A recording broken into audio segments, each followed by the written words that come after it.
warahmatullahi wabarakatuh. How are you today? Yes, I am fine too. Semoga kalian di rumah selalu dalam keadaan sehat walafiat. Dan jangan lupa, meskipun sekarang masih dalam masa pandemi COVID-19, kalian di rumah harus selalu semangat untuk belajar. Ya, kalian harus semangat untuk belajar.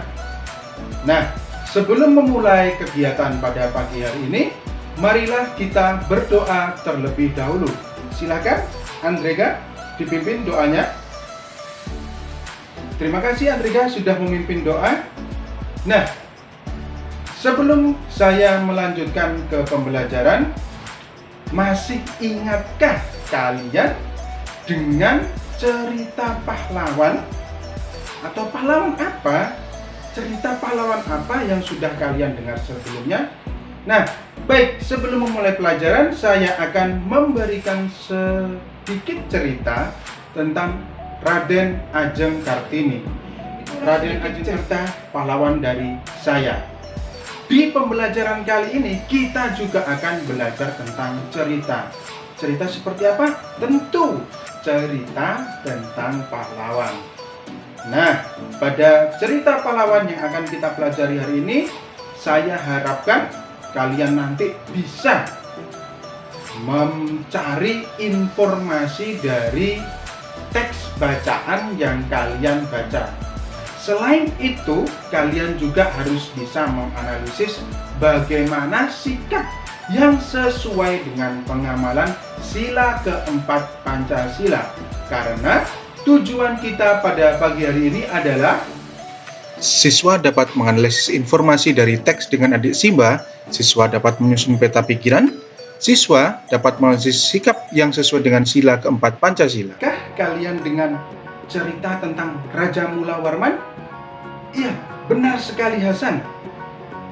Sesuai dengan apa yang disampaikan Hasan tadi, bahwa Raja Mula Warman itu merupakan seseorang yang sangat dermawan. Selain itu, siapa lagi? Cerita Raja Mula Warman, kalian seharusnya bisa menerapkan sikap yang dermawan, yaitu lebih sering memberi daripada meminta, seperti kata pepatah bahwa. Nah, sekarang coba kalian buka LKPD yang sudah saya berikan kemarin, yang sudah saya share melalui grup WA.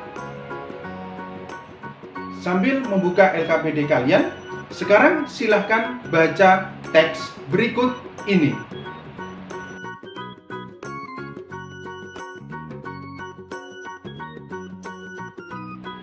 Nah, silakan didiskusikan bersama-sama dalam satu kelas ini. Setelah kalian berdiskusi dan membaca cerita tadi, bagaimanakah tanggapan kalian?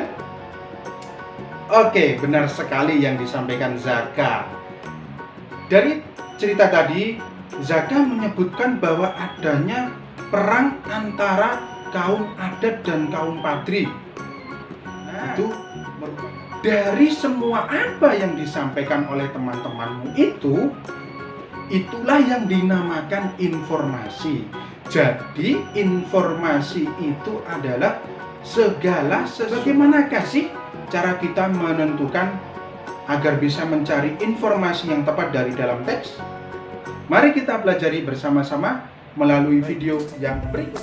Untuk dapat menentukan informasi, ada beberapa hal yang harus dilakukan. Di antaranya, perhatikan judul teks, bacalah teks dengan seksama, temukan semua kata kunci di tiap paragraf, pahamilah kata utama atau pahamilah kalimat utama, kemudian kalimat. Nah, itulah materi tentang mencari informasi dalam teks. Siapa yang masih belum mengerti? Silakan, ada yang mau bertanya? Silakan. Oke, terima kasih. Semoga kalian benar-benar paham dengan materi yang sudah kita diskusikan bersama tadi. Nah, sekarang dari informasi-informasi yang dituliskan temanmu tadi, silakan kalian tuliskan dalam bentuk peta pikiran yang ada di lembar kerja peserta didik atau LKPD yang sudah saya bagikan tadi. Saya persilakan. Oke, terima kasih. Silakan Mas Nafi. Terima kasih Mas Nafi, luar biasa. Nah, itulah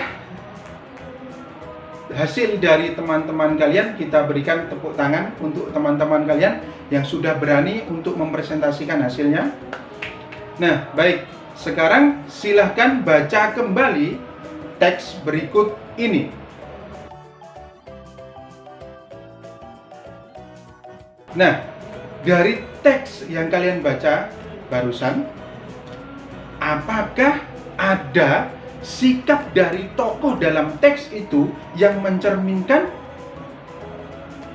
dari sila keempat Pancasila? Atau ada dari tokoh-tokoh yang lain dari teks tersebut? Silakan. Siapa yang mau memberikan tanggapannya? Ya, luar biasa sekali Mas Hasan. Jadi di dalam teks tadi itu ada yang namanya Belanda menghasut kaum adat, sehingga kaum adat memaksakan keinginannya agar bisa dituruti oleh kaum padri, sehingga akhirnya sikap yang tidak sesuai dengan sila keempat tadi sudah ditunjukkan dari dalam teks, yaitu tidak boleh memaksakan kehendak kita secara kepentingan pribadi. Kita tidak boleh memaksakan kehendak kita kepada orang lain.